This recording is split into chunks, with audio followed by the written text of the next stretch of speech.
So basically, in today's class, we'll be doing class 12 chapter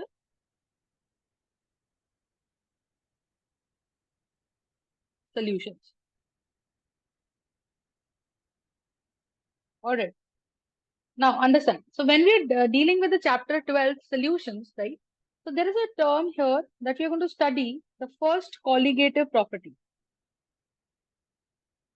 The first colligative property. Now, what do you mean by colligative property? Just understand.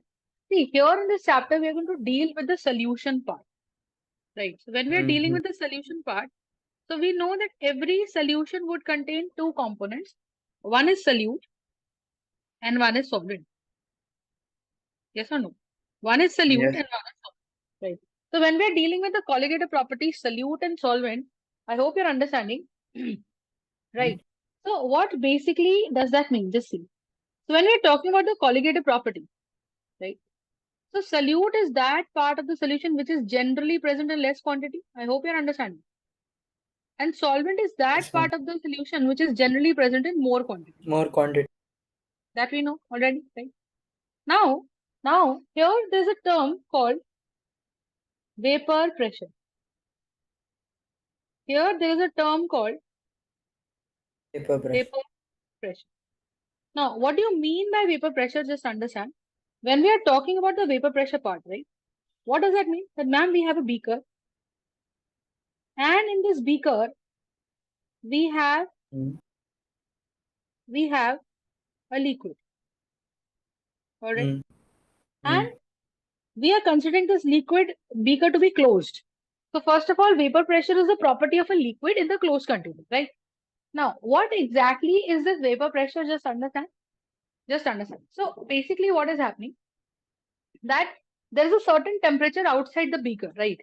And that temperature is being given to the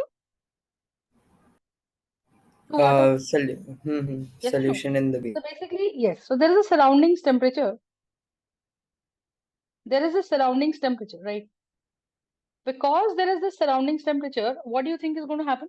That ma'am, because of that temperature, certain water molecules, like these black molecules of water, they are here in the liquid state.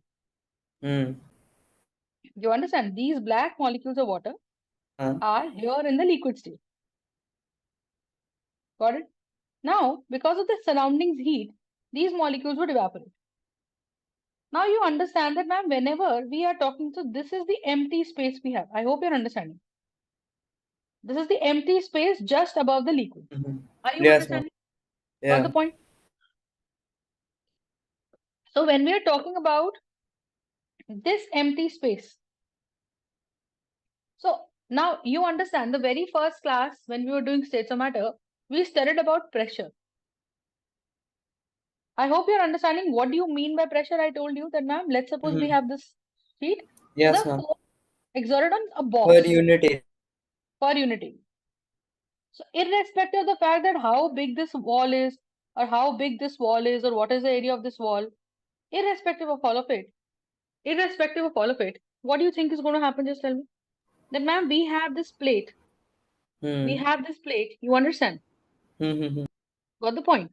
And here, what do you think is going to happen? That this molecule shall evaporate, will evaporate, will evaporate. So you understand that this particular box, you know, whatever plate area it has, so this particular box shall evaporate. And I am saying that these molecules here, 1, 2, 3, 4, 5, 6, 7, 8, 9, 10. These 10 molecules shall saturate the empty place above the liquid. You understand? So I would say that, ma'am, this place would be saturated by, let's say, only 10 molecules getting evaporated. And these 10 molecules, they actually got evaporated from the surface. I hope you're understanding. So now you understand that there is no space left in the vapor phase. Now, what exactly do you understand? That, ma'am, when we That the have space is saturated, no more particles. so 10, 12 molecules have evaporated. Now, 1, 2, 3, 4, 5, 6, 7, 8, 9, 10, 11, 12, 13, 14, 15, 17, 18. 18 particles have evaporated. Now, the moment another 19th molecule wants to evaporate, the moment the 19th molecule wants to evaporate, the moment the 19th molecule wants to evaporate, one molecule shall come down. Are you understanding? That Yes, means ma'am. initially, what was happening? We had initially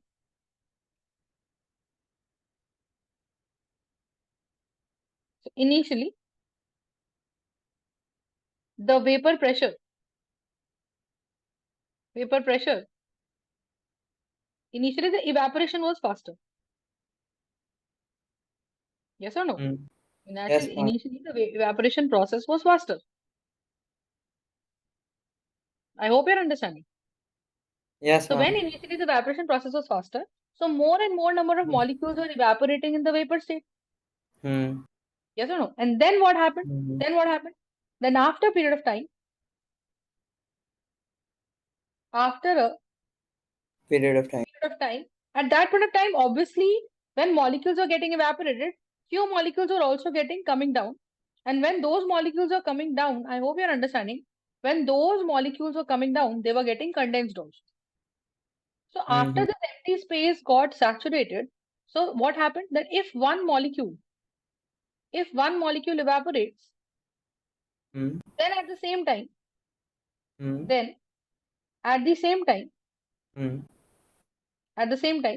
more molecules, at the same time, same number of molecules shall condense also. I hope you're understanding. Same number of molecules shall condense also. So when same number of molecules are condensing, so I would say that there would be an equilibrium which is being developed. There is an equilibrium which is developed. Are you understanding? And what is that equilibrium which is developed? Just tell me. What is that equilibrium which is developed? That equilibrium which is developed, right? And I would say that is the equilibrium. Now, that means no more molecules are getting into the vapor phase. No matter how much heat is there in the surroundings, because of the vacant space that was available, that has been now saturated. Now, you understand that at this equilibrium situation, whatever pressure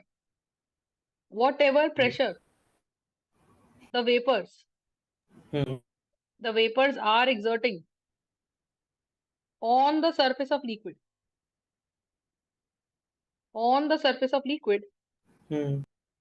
this pressure is called as vapor Pressure. This pressure is called as vapor pressure. Are you understanding my point?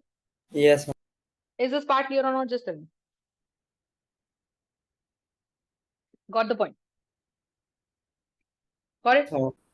So it is exerting on the surface of liquid, and this pressure is called as the vapor pressure. Got the point? Yes or no? Now, Yes, understand. ma'am. So when we're dealing with this particular part, right? So we had this beaker, right? The beaker was closed, and the molecules were there. So I hope you're understanding that these molecules which are here in the liquid state, these molecules would kind of do what? Tell me. These molecules would do what? These molecules would hit again back the surface of the liquid, and on Yes, this area, on this particular box, whatever pressure is being exerted, whatever force is being exerted, is called as vapor pressure. I hope you're understanding. Got the point? yes, ma'am. Got it? So in the equilibrium situation, whatever pressure the vapors are exerting on the surface of liquid is called vapor pressure. Understood? Yes, ma'am. Got the point? Now, what do you think is going to happen? Just tell me. I hope you're understanding. Now, what Yes, is the ma'am. concept? What is the concept? Just see. So when we say exerting on the surface of liquid, this pressure is called vapor pressure. Got it? Now, you understand that vapor pressure depends only upon temperature. Write it down. Vapor pressure depends only On upon temperature. temperature. It depends only upon temperature and it does not depend upon any other factor. Now, you can say that, ma'am, I can have a small beaker, closed beaker, and I can have a bigger beaker. If the surroundings temperature is same, you understand? If the surroundings temperature is same, what do you think would happen? This is the temperature. I hope you're understanding. So I have Yes, this ma'am. beaker. Got the point? This is the liquid. This is a bigger surface area. But how does the surface area affect? Because I have to anyway calculate the force on this particular small box. You understand? Ma'am. And if the surroundings temperature is 30 degree Celsius, अगर बाहर का temperature 30 degree है, तो क्या हो रहा है आप बताओ? कि मैम जितने पार्टिकल्स, ऑब्वियसली बात है, ये जगह कम है, this is a lesser space, this is a more empty Yeah. Space, तो हाँ. ऑब्वियसली यहाँ पे इस जगह को सैचुरेट करने के लिए मॉलिक्यूल ज्यादा उड़ेंगे, हम्म. और यहाँ पे इस जगह को सैचुरेट करने के लिए मॉलिक्यूल्स कम उड़ेंगे. हम्म. लेकिन पॉइंट है कि मैम क्योंकि डब्बा छोटा है, जगह कम है, तो वो थोड़े बहुत मॉलिक्यूल ही बराबर में बार बार हम्म. टकरा के उतना ही प्रेशर बनाएंगे जितना प्रेशर यहाँ बनेगा. हाँ. यानी कि वेपर प्रेशर दोनों में सेम रहेगा, इररेस्पेक्टिव ऑफ द फैक्ट कि कंटेनर की शेप हम्म. क्या है, कंटेनर का वेकेंट हम्म. स्पेस कितना है. I hope your understanding. Yes, ma'am. तो शेप ऑफ कंटेनर और vacant space of container. I you understand? उससे Yes, कोई ma'am. फर्क नहीं पड़ता. Vapour pressure remains exactly the same. Okay, ma'am.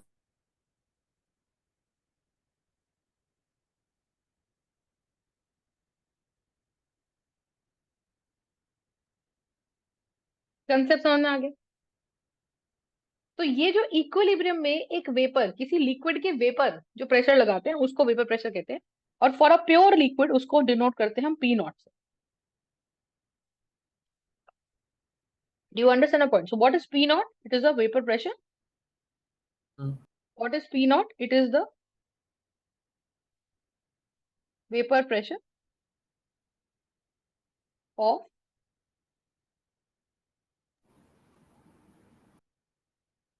Pure liquid. Pure liquid.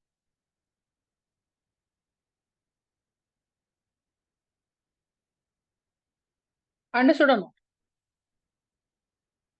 Got the point? So this is the vapor pressure Yes. of the pure liquid. Any doubts in this? Just tell.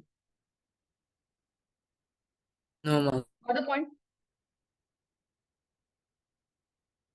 Got the point?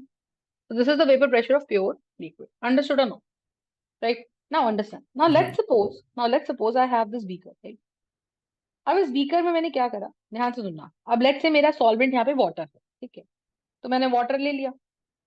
अब water ले लिया, बहुत अच्छा किया. और मैंने क्या करा, मैंने कहा जी रूम टेम्परेचर जो भी है, 25-27 डिग्री जो भी है, मान लीजिए रूम का टेम्परेचर हमारा 40 डिग्री सेल्सियस, और डब्बा बंद है. तो हम्म. 40 डिग्री सेल्सियस में हमने नोटिस किया कि यार यहाँ पे जो प्रेशर बना ना, वो 2 एटमॉस्फेयर का बन गया अंदर ही अंदर, या जीरो हाँ. पॉइंट टू एटमॉस्फेयर का बन गया. हम्म. ठीक है, क्यों बन गया 0.28 एटमॉस्फेयर का बन गया? क्योंकि कुछ पार्टिकल्स उड़े, और उन पार्टिकल्स ने इस एम्प्टी स्पेस जो ऊपर है उसको सैचुरेट कर दिया, और उन्हीं पार्टिकल्स ने यहाँ पे जाके फोर्स लगा दिया. बताइए हाँ. अब यहाँ क्या होगा कि मैम अपने पास ये डब्बा है. अब हम्म. मैंने इसी डब्बे के अंदर क्या किया, प्योर वाटर तो लिया ही लिया, साथ में उसमें चीनी डाल दी. अब जब हम्म. प्योर वाटर ये ले लिया,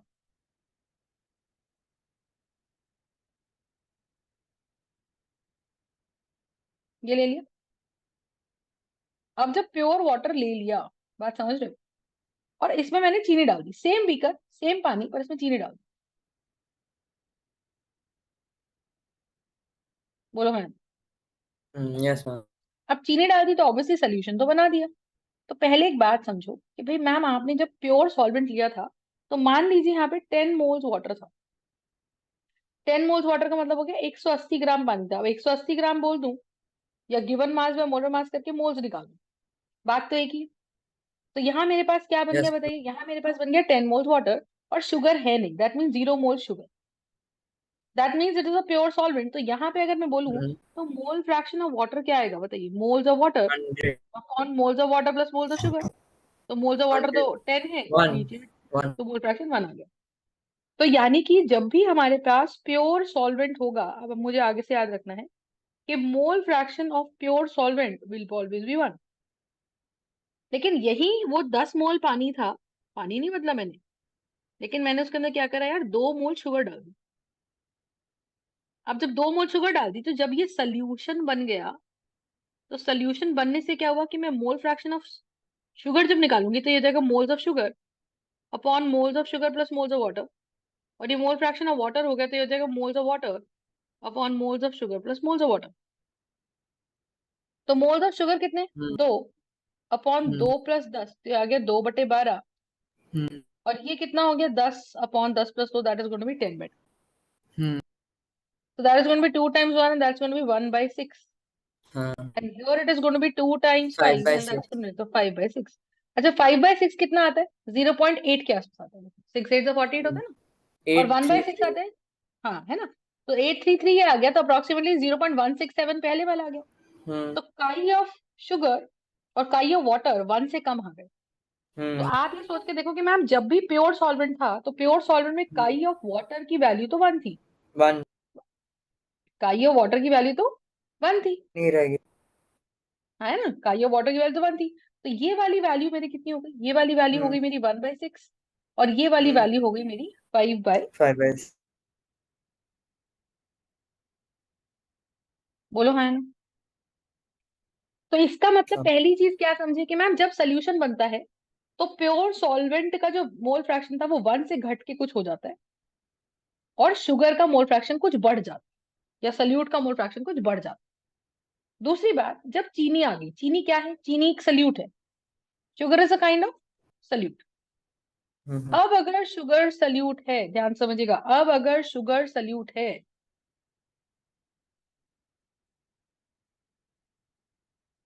ठीक है, अब अगर शुगर सल्यूट है, तो what do you think is going to happen, just tell me. कि मैम शुगर सरफेस पे रह रही है। अब होता क्या है कि शुगर बीच में डिसॉल्व होने के लिए क्या करती है, आप लॉजिक समझो। शुगर बीच में डिसॉल्व होने के लिए क्या करती है, पानी के साथ बॉन्ड बना लेती है। तो हम्म. आप खुद सोचो कि जो पानी पहले फ्रीली उड़ रहा था, अब कहीं कहीं पे शुगर ने उसको कस के पकड़ लिया, तो पानी हम्म का उड़ना मुश्किल हो गया, हाँ, कम हो गया. है ना। तो पानी का उड़ना मुश्किल हो गया, तो या ऐसे भी कह सकते हो कि जब ये पानी उड़ रहा था, तो रास्ते में शुगर मॉलिक्यूल आ रहे थे, तो शुगर मॉलिक्यूल्स एनीवे उसको उड़ने से दिक्कत कर रहे थे। तो जहां यहाँ पे कोई ऑब्स्ट्रक्शन नहीं थी प्योर सॉल्वेंट हम्म में, तो यहाँ पे शुगर के आने से there is an obstruction, and now this water can hmm not evaporate freely. तो ऑब्वियस सी बात है कि चाहे बाहर का टेम्परेचर 40 डिग्री है, चाहे अंदर पानी में उतनी ही काइनेटिक एनर्जी है, पर क्योंकि अब वो पानी बॉन्ड बनाने लग गया, तो वो पानी क्या कर रहा है, वो अच्छे से उड़ नहीं पा रहा है। कि भाई यहाँ पे हम्म कुछ भी कह लो कि या तो ऑब्स्ट्रक्शन चीनी की वजह से आ रही है, या वो पानी चीनी को घोले रखने के चक्कर में चीनी के साथ बॉन्ड बनाने लग गया। एज अ रिजल्ट वो वाटर मॉलिक्यूल अगर उड़ेगा, तो चीनी के पार्टिकल्स पकड़ के उसको पीछे खींच लेंगे। हम्म तो मुझे ये बताओ कि सोल्यूशन स्टेट में क्या ज्यादा चीनी उड़ी या कम चीनी उड़ी, ज्यादा पानी उड़ा या कम पानी उड़ा। तो प्योर फॉर्म में तो पी नॉट अपने पास कितना था, 0.28 हम्म एटमोस्फेयर था, जीरो हम्म पॉइंट टू एट एटमोस्फेयर था, बताइए हाँ है ना, हाँ. बोलो हाँ है ना, zero point two Yes, eight ma'am. ADM. Atmosphere था। और यहाँ प्रेशर कितना है अपने पास, यहाँ प्रेशर घट के 0.20 रह गया। क्यों ऐसा, क्योंकि आप मॉलिक्यूल्स पानी के उड़े तो सही, पर पानी के मॉलिक्यूल्स थोड़े से कम उड़े। क्या मेरी बात समझ में है। और ये कैसा सोल्यूशन हमने बना दिया, ये सोल्यूशन हमने बना दिया solution of pure, solution of what, ये सोल्यूशन हमने बना दिया क्या, solution of Water. Non volatile solute. Non Oh. Volatile solute मतलब वो सोल्यूट नहीं उड़ता in a volatile solvent.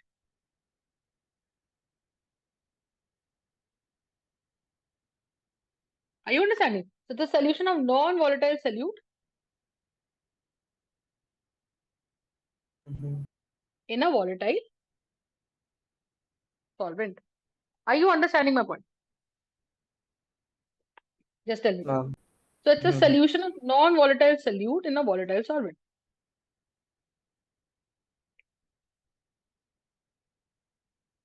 Got the point?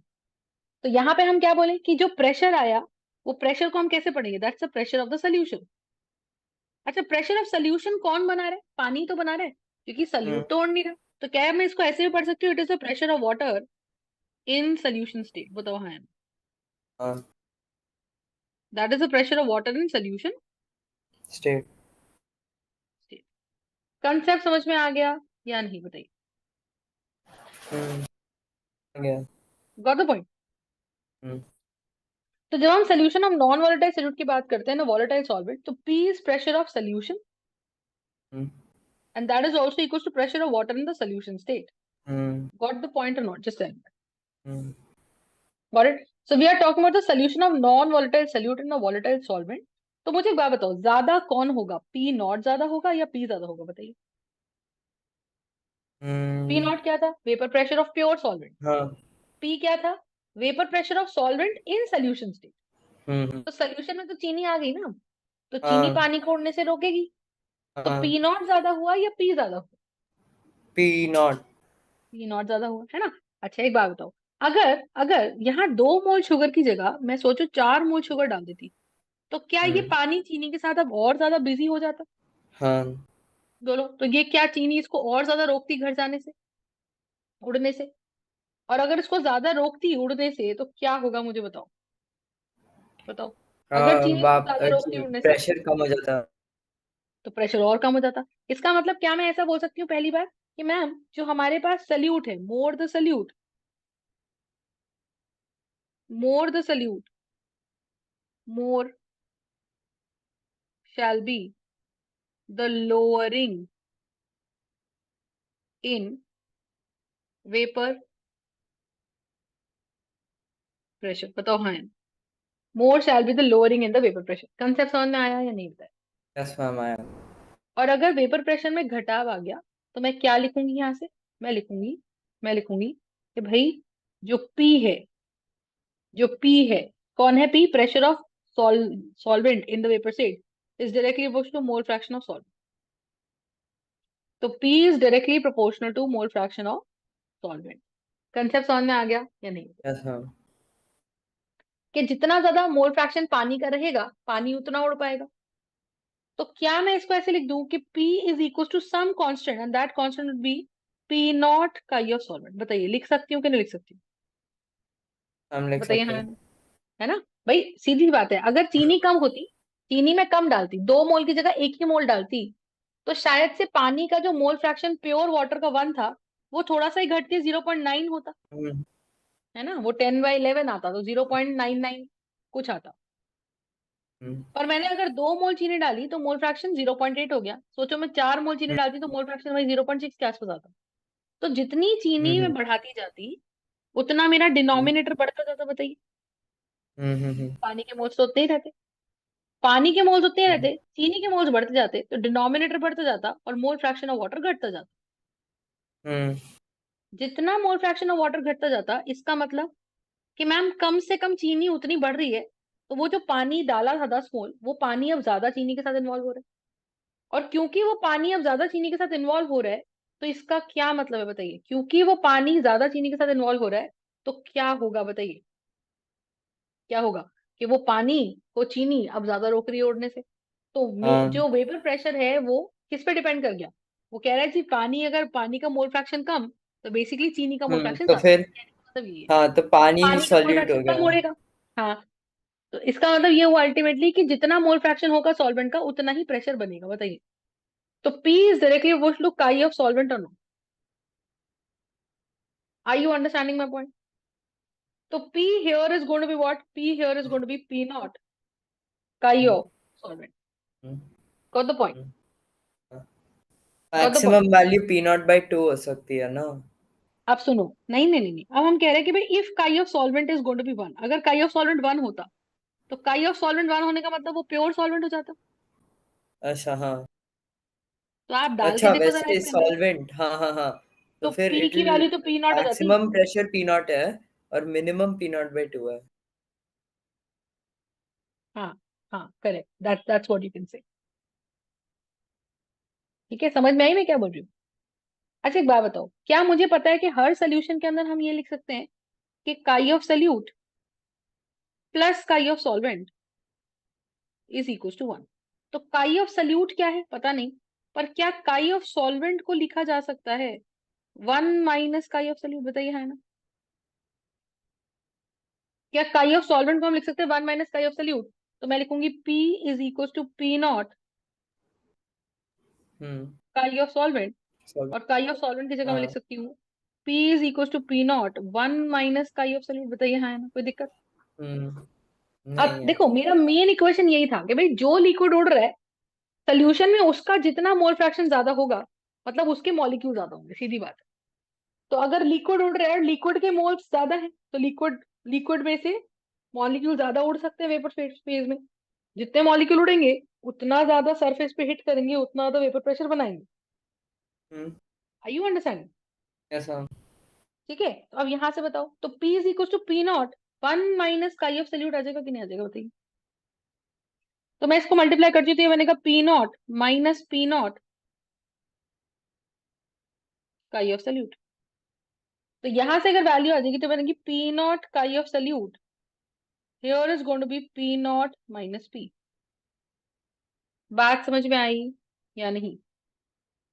Yes तो मैम यहाँ समझ से आ। मेरे पास काई ऑफ सॉल्यूट क्या बन के निकलेगा? काई ऑफ सॉल्यूट बन के निकलेगा पी नॉट माइनस पी। अच्छा एक बताओ जरा, क्या पी नॉट मेरे पास 0.28 था अकॉर्डिंग टू माई एग्जाम्पल, और पी मेरे पास 0.20 था? बोलो हाँ।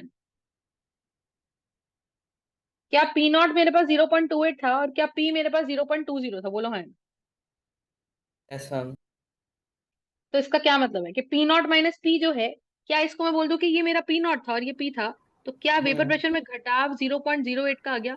सो this is nothing but the hmm lowering of vapour pressure. Hmm this is nothing but the lowering of vapour pressure. Pressure hmm hmm divided by P not. Got the point? तो अगर हम कहते हैं कि यस भाई ma'am. मान लो, आप ऐसे समझ के चलो कि भाई पहले एक एक पेपर था जिसमें 100 में से मान लीजिए मेरे 80 मार्क्स आए, हम्म फिर बाद में हाँ। वही नंबर मेरे बढ़ के कैसे हो गए?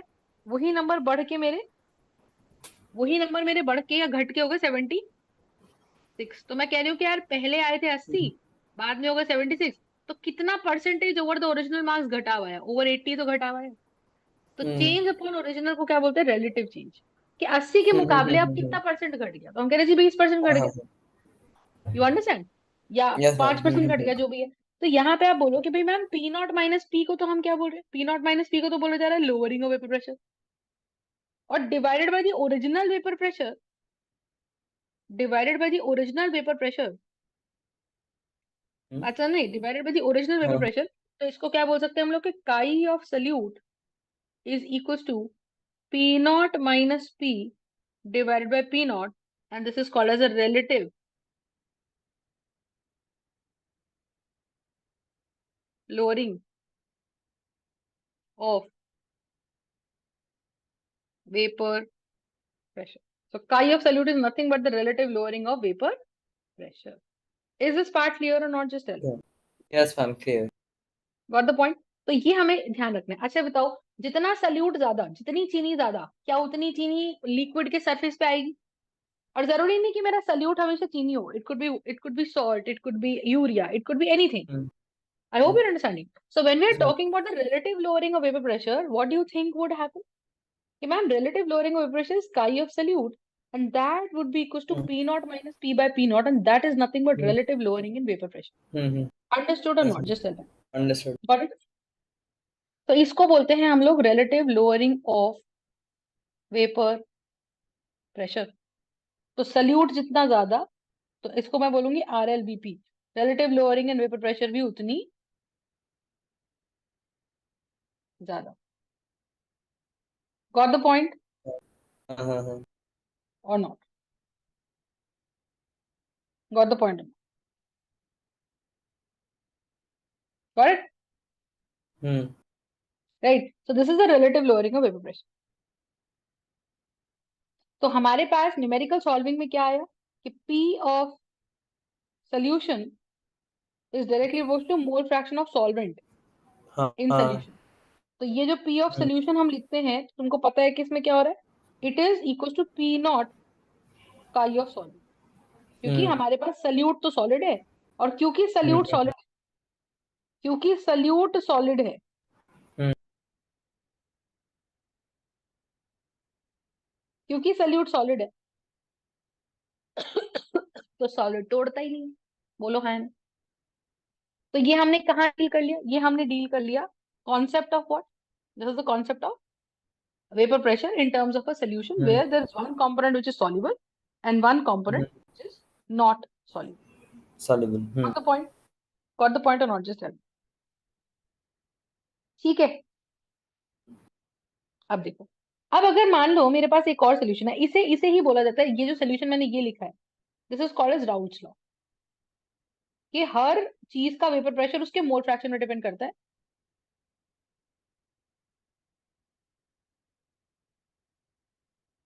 This is called as Raoult's law. Okay ma'am, बात समझ में आई या नहीं, बताइए। अंडरस्टूड। अच्छा, अब देखो, अब यहाँ कहानी क्या है कि मैम अगर मैं ऐसे कर लेती कि if we mix two liquids, now case two, if we mix to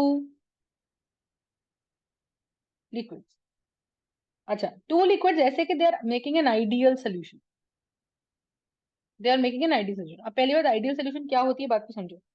if you mix two liquids which basically makes an ideal solution, what does that mean?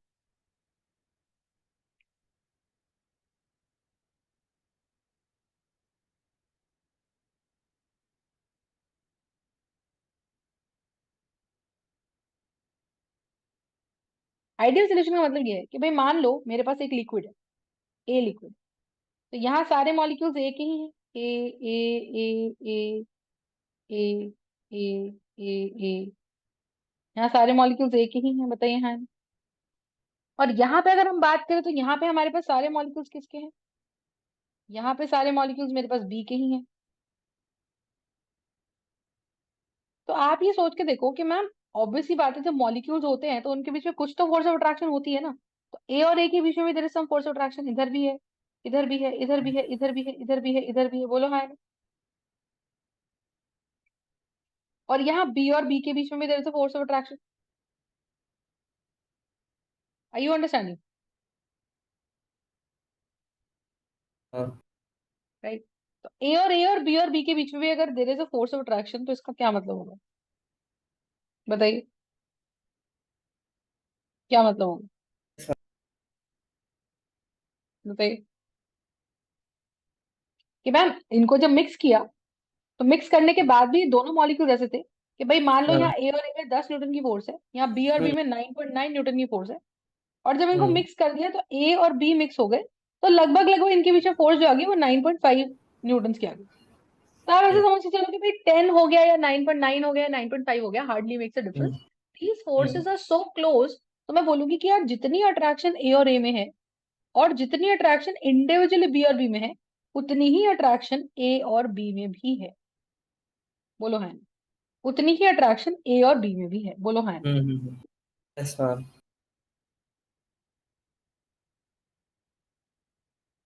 Are you understanding my point ना? बात समझ में? तो हम कह रहे हैं जी ए और ए में भी अगर कोई फोर्स ऑफ अट्रैक्शन है, बी और बी में भी कोई फोर्स ऑफ अट्रैक्शन है, ए और बी में भी कोई फोर्स ऑफ अट्रैक्शन है, तो that force is nearly the same and such a solution is called as an ideal solution. I hope you are understanding. Such a solution is called as an ideal solution. Any okay doubts in this? Just got the point? Ma'am, अच्छा एक बात बताओ, अब मैं अगर ऐसा बोल रही हूँ, रियल लाइफ में समझना क्या होता है, अगर मैं ऐसा बोल रही हूँ कि मैंने ये 10 ml मिलाया और ये मैंने 20 ml मिलाया, तो टोटल वॉल्यूम भी आनी चाहिए 30 ml। तो हम ये बोलेंगे कि मैम एक तो क्या हो रहा है, आइडियल सोल्यूशन की कैरेक्टरिस्टिक्स क्या है? आइडियल सोल्यूशन की कैरेक्टरिस्टिक्स ये है हमारे पास कि मैम पहली चीज कि force of attraction between A and A and force of attraction between B and B is nearly the same between force of attraction between hmm, A and B. दूसरा हम्म, हम बोलेंगे कि वॉल्यूम ऑफ ए और volume of B को जो mix करोगे, तो मेरी फाइनल वॉल्यूम बी टोटल जो आती है वो उसी के बराबर आनी चाहिए। आप सोच के हम्म, देखो, अगर ये नॉन आइडियल सोल्यूशन होता, लेट्स सपोज, और ऐसा कुछ हो जाता कि मैम नॉन आइडियल सोल्यूशन में क्या हो जाता बताइए। नॉन आइडियल सोल्यूशन में ये हो जाता कि ए और ए के बीच की फोर्स ऑफ अट्रैक्शन और बी के बीच की फोर्स ऑफ अट्रैक्शन, हम्म, और जब मिक्स करा, लेट सपोज ऐसा हो जाता कि ए और बी हम्म, आप दूसरे को आपस में और कस के पकड़ रहे, कस के। हम्म, तो हम तो एक्सपेक्ट ये करते कि मैम टोटल वॉल्यूम 30 ml बनेगी, पर सच में वो वॉल्यूम 29.5 ml बनती, क्योंकि ए और बी ने एक दूसरे को कस के पकड़ लिया। तो if I yes ma'am. Assume a non ideal solution, तो ये हो सकता था कि कि अगर ए और बी एक दूसरे को कस के पकड़ ले तो देन इनके मॉलिक्यूल्स के बीच में जो फोर्स ऑफ अट्रैक्शन आ रही है, वो फोर्स ऑफ अट्रैक्शन जो है वो कैसी है, बताइए। वो फोर्स ऑफ अट्रैक्शन कैसी है? वो फोर्स ऑफ अट्रैक्शन मेरी इतनी ज्यादा है कि वो मेरा जो ग्रेजुएशन, जो यहाँ पे ग्रेजुएटेड मार्क्स है 30 ml का, 30 ml पे वो वॉल्यूम आई नहीं, वो वॉल्यूम थोड़ी सी नीचे रही, क्योंकि वो एक नॉन आइडियल सोल्यूशन है। बट क्योंकि हम आइडियल सोल्यूशन की बात कर रहे हैं, तो हम कहते हैं कि जितना मिलाओगे उतना ही एग्जैक्ट बच जाए, क्योंकि फोर्स ऑफ अट्रैक्शन जब दो मॉलिक्यूल्स के बीच में आ रही है, वो ना ही बहुत ज्यादा है और ना ही वही फोर्स ऑफ अट्रैक्शन बहुत कम है। क्या मेरी बात इतनी समझ में आ रही? तो बताइए, बताइए। So when we say VA plus VB is going to be VT,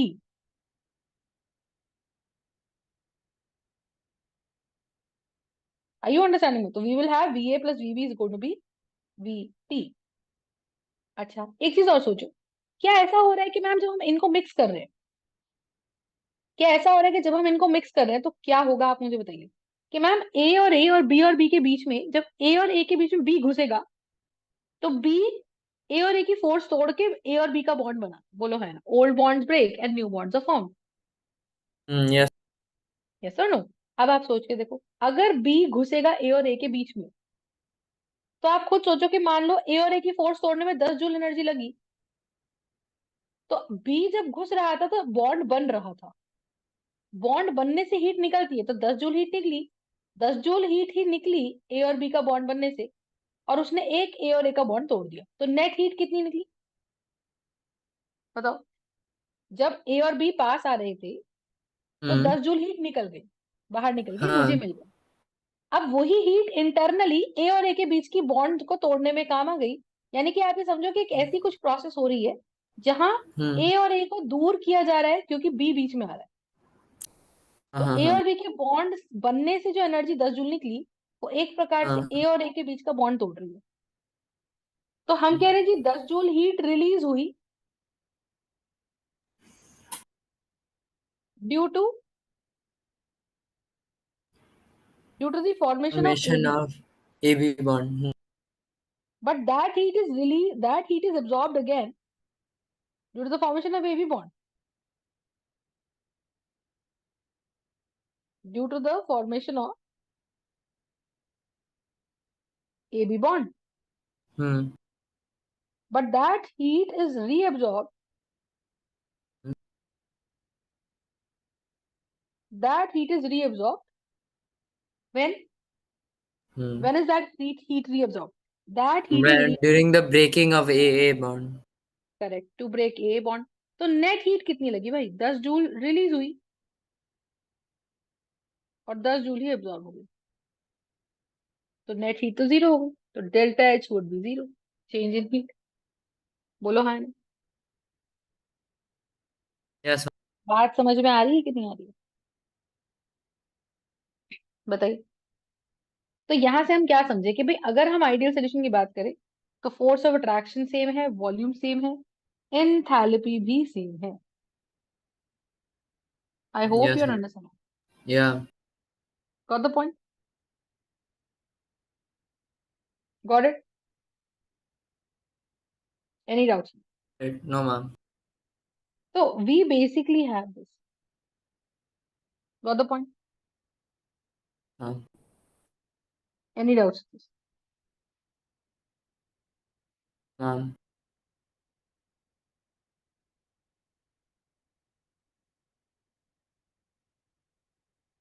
So that is the concept.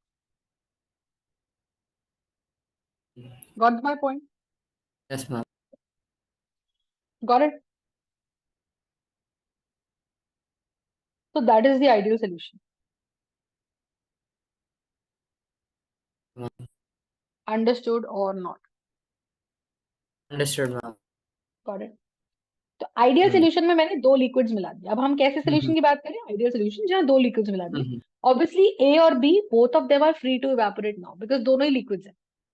तो मैंने क्या करा, मैंने कहा यार एक डब्बा लिया, उसमें कुछ मॉलिक्यूल्स ए के ले लिए, ये रेड वाले कुछ ए हो गए, है ना, और ये ब्लू वाले कुछ बी हो गए, और डब्बा बंद कर दिया। अब जब डब्बा बंद कर दिया तो what do you think is gonna happen, just tell. जब डब्बा बंद कर दिया तो मैम ये मेरे पास क्या है, फेज है। तो इस फेज में क्या होगा मुझे बताइए, कि मैम ए भी उड़ेगा और बी भी उड़ेगा। तो यहाँ पे मेरे पास क्या आएगा, प्रेशर बाय ए भी आएगा और प्रेशर बाय बी भी आएगा। तो यही तो मेरा पी टोटल वेपर प्रेशर बनाएगा, बताइए। Wouldn't that be my total vapour pressure? Tell me, wouldn't that be my total vapour pressure? Just tell me.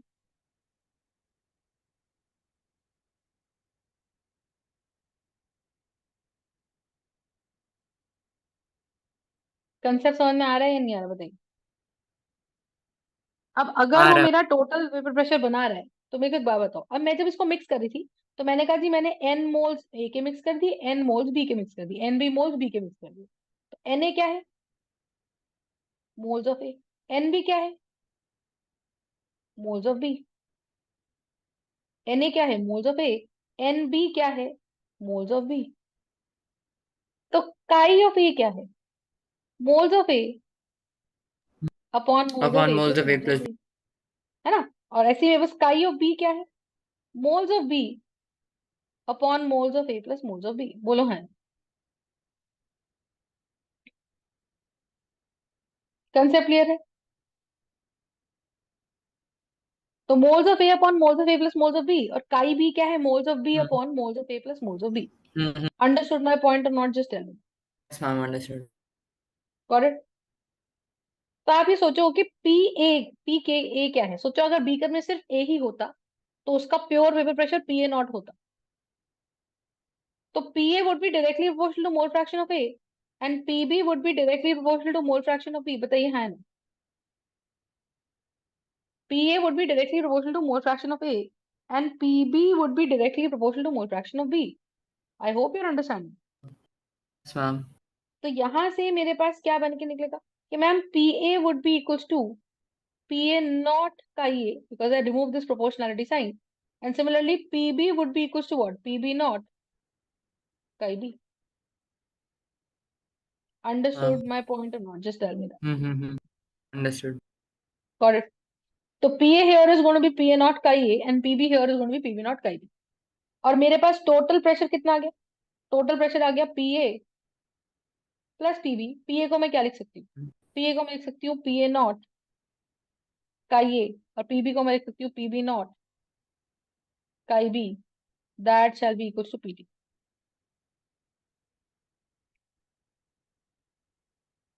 Understood my point और नॉट, जस्ट टेल मी। तो understood. P T here, right. अच्छा एक बात बताओ, क्या मैं ऐसे लिख सकती हूँ chi A plus chi B is going to be one?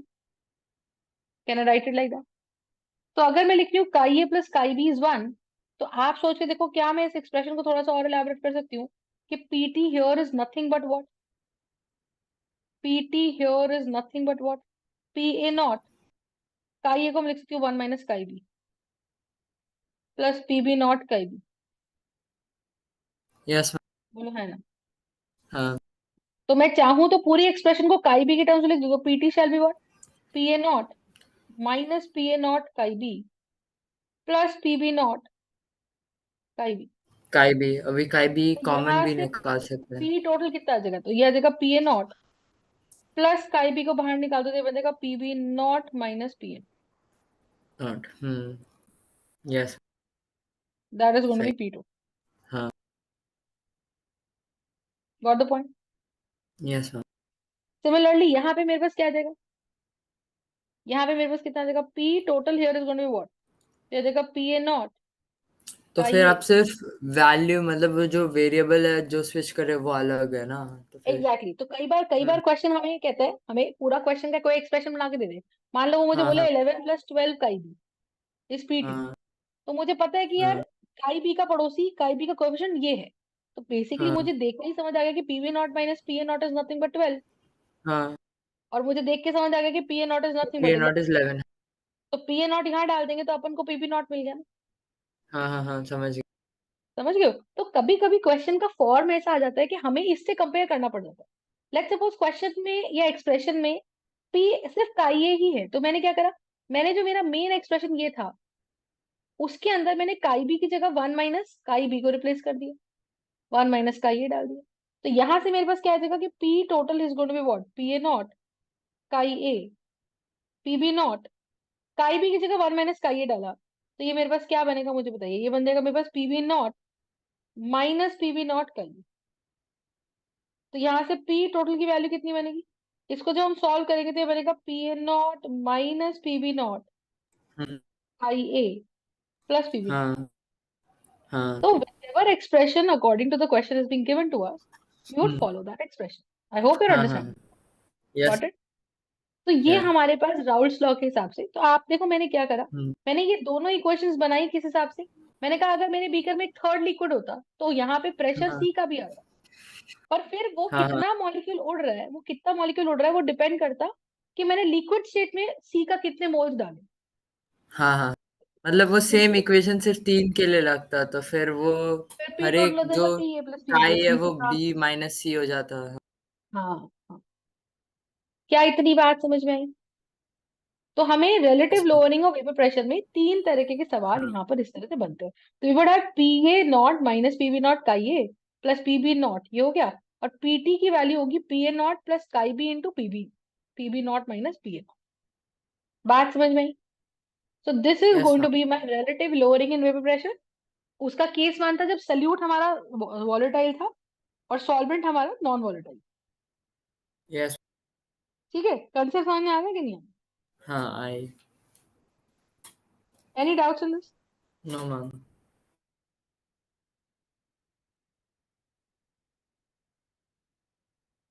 So that's the concept. ठीक है, तो आज इतना ही करेंगे।